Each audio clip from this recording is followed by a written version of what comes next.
Hi everybody, welcome to my channel. I'm Sherry.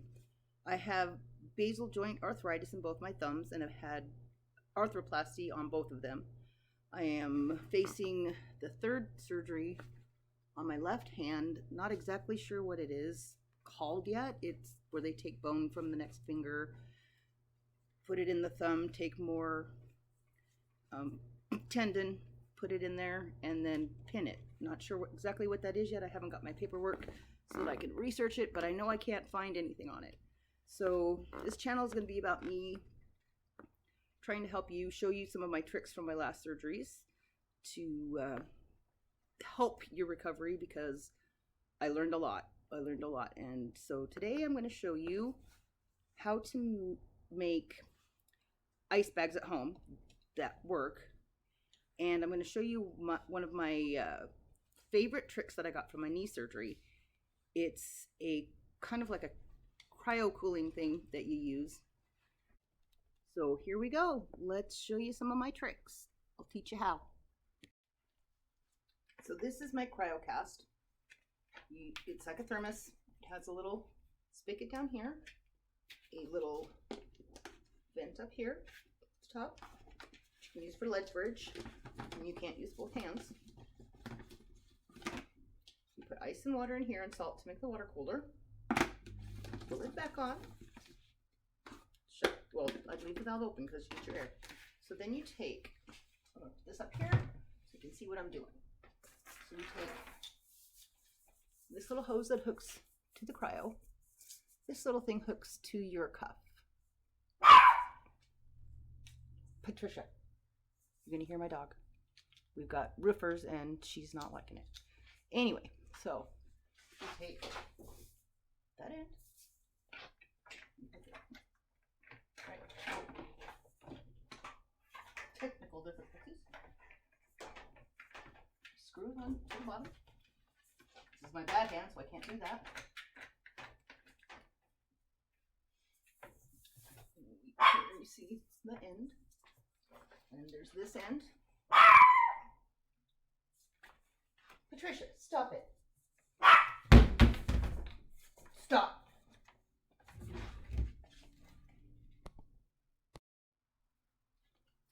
So you take this end of this. It's got a little button right here, which is pretty easy one-handed. I'll try this all one-handed with the handle I know how to use. Sorry about my dog. Put this up here like this. There you go. Then you let it dangle so that gravity gets the water down when it's full. You don't do that. You pop this off one-handed and wrap it however you want. I think this is going to be good for this because you're going to have your whole hand all over your thumb. You can move it around however you like. I love it.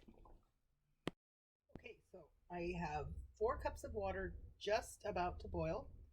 I have 1 cup of salt, 1 cup of cornstarch, and an additional cup of water to dissolve the cornstarch in. So just waiting for this water to come to a boil. It's almost there. Turn it up a little. That's pretty good. So I got my cup in and just get it dissolved. Okay,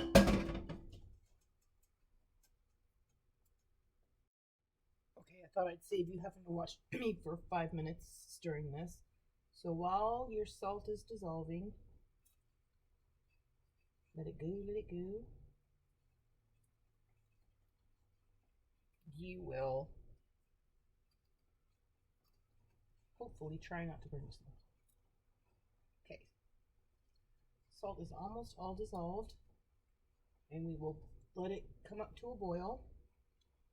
So as all the salt is done, it's trying to be elusive here.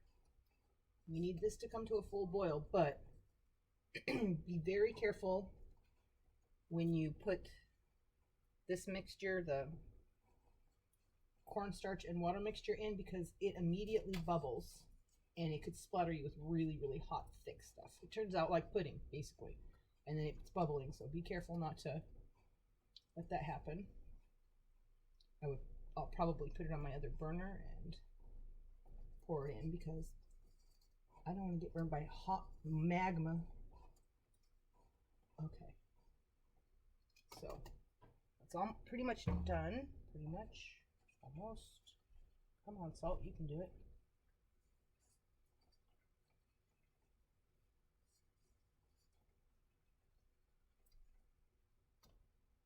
Okay, so then I take the cornstarch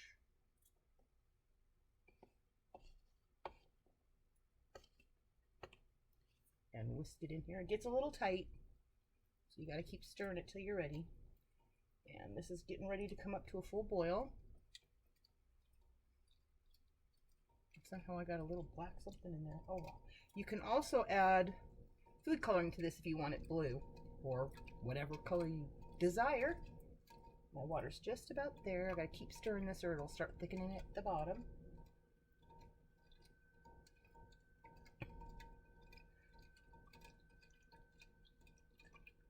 Almost there, almost there. And once I pour this in, I'll show you what it looks like.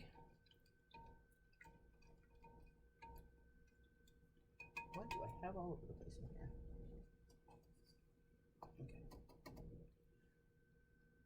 So I'm going to pour this in.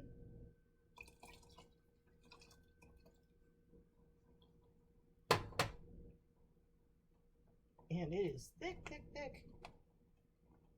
I'm going to move it so it don't get burnt. Stir, stir, stir. It kind of looks like stuff you put on strawberries for glazed strawberries, only white.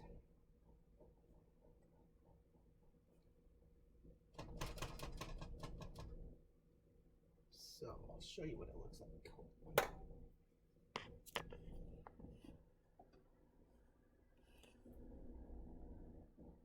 Whoop. See, very thick jelly-like.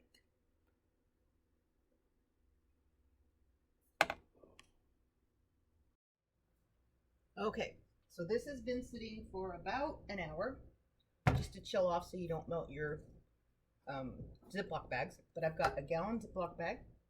And what I'm going to do, I'm going to stir this up a little bit.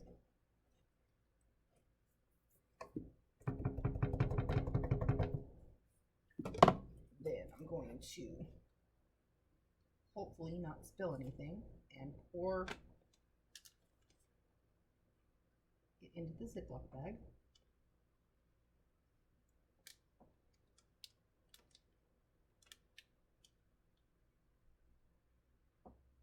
Scrape some more in there as much as I can.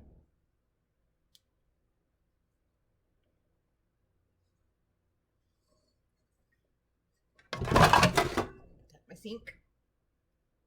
And it's still a little hot to put in the freezer, but we will get out of here.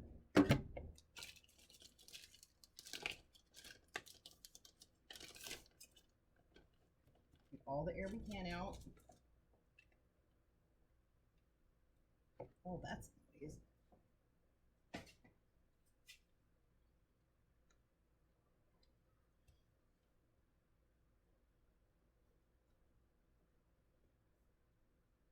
Getting it almost all the way up to the edge.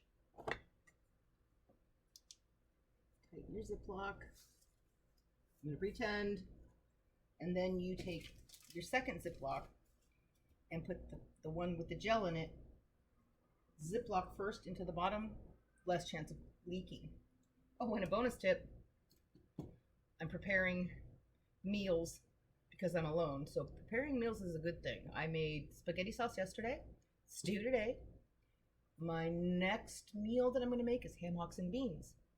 Thank you so much for watching me.